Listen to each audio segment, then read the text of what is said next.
Fruitcake. It was originally an ancient energy bar meant to sustain Roman soldiers in battle. But love it or hate it, this recipe has become a classic Christmas tradition. However, you might want to hold off on the Christmassy fuzzies because fruitcake has some well-kept secrets. From outer space launches to Antarctica discoveries, today we're revealing fruitcake's best-kept secrets.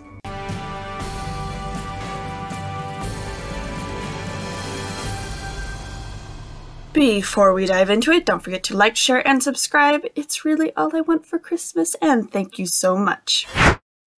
In 1878, Fidelia Ford baked her annual Christmas fruitcake for her family. Traditionally, Fidelia made the cake after each Christmas, letting it age for a year and be ready for the next Christmas.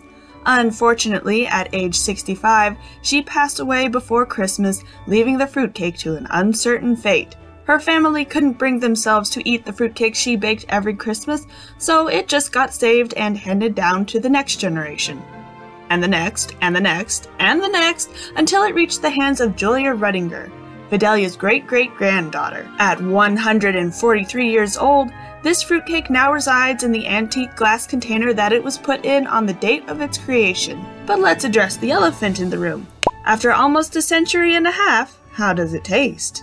Well, while Morgan Ford, the fruitcake's previous owner, was showing it off in 2003 on The Tonight Show, he and the host got a chance to taste it.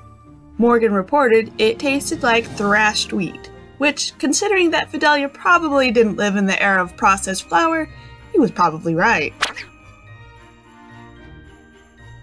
The joke may be that the fruitcake gets passed around a lot, but sending a fruitcake to outer space? Now that's just a bit excessive. But that's what happened in the late 1960s to 80s when scientists wanted to see if fruitcake was a viable food source for astronauts.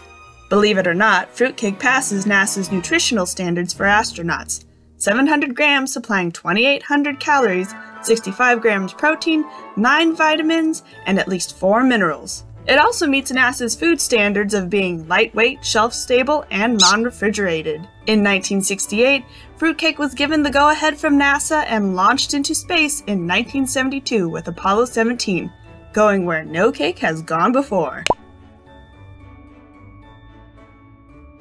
With down to -76 temperatures, Antarctica is not considered one of the most livable climates, but a fruitcake can live there. For over 100 years, it seems. In the early 1900s, Antarctica was as foreign as space, but even then, Antarctic explorers needed fruitcake as an energy food. Enter Roald Amundsen and Robert Falcon Scott, two explorers dead set on making it to the South Pole. After weathering brutally cold weather conditions, Amundsen won the race and Scott came in second, and in addition, Scott lost his life and his team's on the way back. But despite losing the race to the South Pole, he did leave one legacy behind. In 2017, New Zealand conservationists with the Antarctic Heritage Trust ran across one of Scott's camps. In addition to excavating 1,500 artifacts, they also found an abandoned 106-year-old fruitcake, still in its original paper and tin. And if that isn't an everlasting fruitcake, I don't know what is. If you liked that video, check out how they almost killed Charlie Brown in the link on the screen and subscribe. Do that and I promise I won't send you a fruitcake for Christmas.